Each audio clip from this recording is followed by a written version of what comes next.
Morning, Blue Jays fans, and welcome to Jays Latest. I'm your host, Craig Borden. On an off day, we got only so much to talk about, but we're going to have some fun chit chatting here on Jays Latest anyway. So please make sure you hit those like, share, and subscribe buttons as you will join us hopefully every day here on YouTube.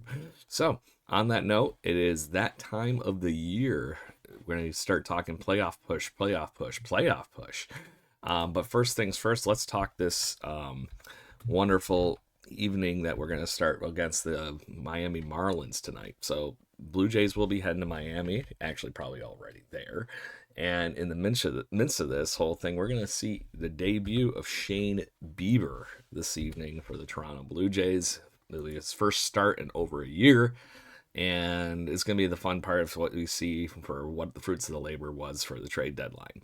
So he's been doing really well in the Blue Jays minor league system, but we'll get to that in just a moment as we're going to, like I said, talk the wonderful fun that is the game in the series tonight, because it's going to be fun. Hopefully we get a little bit better outing than what the guys gave us over in Pittsburgh as this road trip continues. The first series loss and seems forever. Miami Marlins have still not announced who is going to be the pitcher this evening, but it seems to be a bullpen day for them, and we'll go from there. But it will be Shane Bieber on the mound tonight. As mentioned, we are going to be in Miami the rest of the weekend here, and we're going to get Berrios tomorrow. We're going to get Kevin Gausman on Sunday, and then we're going to run into, hopefully, our home stand against the Minnesota Twins after that. So it'll be fun to see where we go. But playing some teams that we should be able to take advantage of over the next few weeks. And it's going to be one of those things that is vastly needed for the Blue Jays, because right now it's about padding that lead.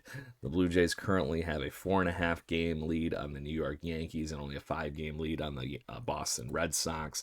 It is starting to jam up, and there is basically a month left in the season, a little bit more, but not too much. Blue Jays currently have the second best record in the American League East at 74-54. But over the last week, the Detroit Tigers have taken the lead on that fact with 76-53. They have won 8 of their last 10 games. The Blue Jays are 6-4 in that same time span. Winning streak for the Tigers, though. So there's that. Seattle Mariners in the wild card race, who are currently clinging, and keyword clinging, to that third spot, have lost 5 straight after going on a nice tear. The Kansas City Royals are nipping at their heels, and I never in a million years thought we were going to get to that section, but here we are. And then just outside that, the Cleveland Guardians still hanging in there. So right now, the wild card ends as it would be if the season ended today, would be the Yankees, Red Sox, and the Seattle Mariners. But like I said, there's a couple teams there right on the cusp of the American League East, but it is starting to seem like those are the 5 teams that are going to compete for that wild card spot, because the Rangers are still finding it hard to get out of their own way, and they're currently that next team on the outside of that. Blue Jays, like I said, have to keep it together, have to keep things going, have to keep passing the baton like they've been over the last few weeks if they want to make this a very deep run. But we did not see that the most we've been against the Pittsburgh Pirates, and I think the game losing 2-1 on Wednesday evening was the one that was the telltale one.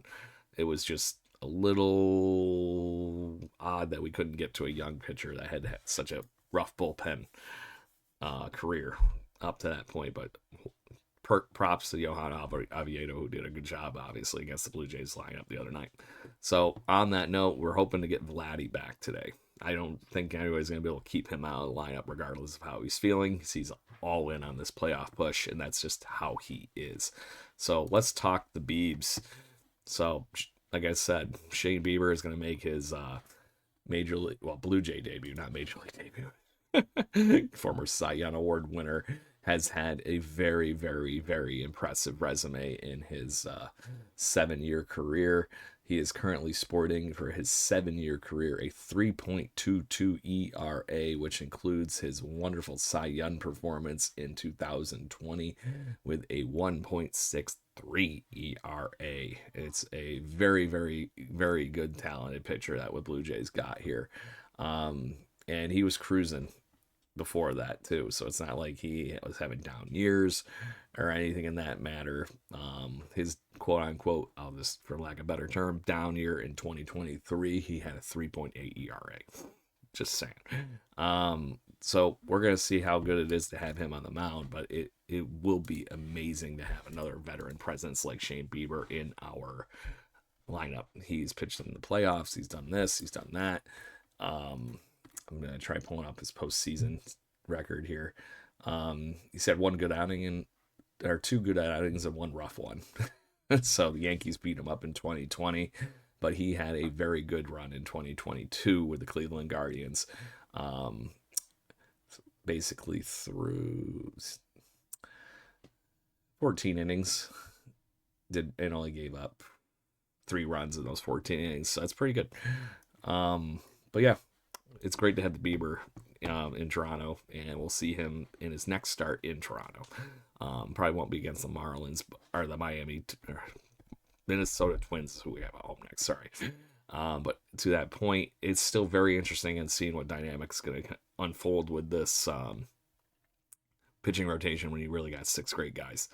The war leader amongst our whole pitching staff is Eric Lauer, and he's the one that's been, at the moment, regulated to the bullpen. That one might be open for interpretation as things goes. We talked about this on the Jaybird Watching podcast last night, that maybe this is a rotating week off rotation spot that they're going to kind of do over the next few weeks. Not really an official 6-man rotation.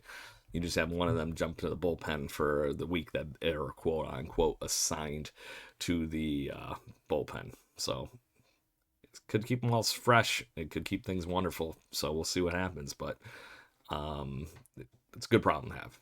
And then we also have Trey Savage and Alek Manoah crushing it down in Buffalo as well. So there's that piece to it too. So in the hot seat, now off of the bat, we got George Springer is back in the leadoff spot, and he appears to be loving every minute of it. It's been red hot since coming back from the concussion protocol and everything. He's been hitting home runs, he's been getting on base, all the above, and seeing him do that in the leadoff spot again is fun. And so hopefully he acts as the Blue Jays igniter, because this offense could use a little bit of a nudge right now. Hopefully Vladdy's back today and they beat up on the Marlins and then just take that into the homestand against the Twinkies and run with it. So hopefully that's all good things. But this is the time. This is the playoff push. This is what they need right now. They need to ramp it up, take it to that level so they can get some great momentum here and just run right into the postseason. We are not going to lose another playoff or a postseason game and not win. So it's been a long time since the Blue Jays have won a postseason game. You have to actually go all the way back to 2016. Yeah, you heard me. We've been in the playoffs 3 times since that. So 4 times. Yeah, 4 times. So thanks for everybody. Appreciate it. Come join us every day here on Jay's Latest, and we will talk all things Blue Jays. Have a great day, everybody. Party people. Go Blue Jays.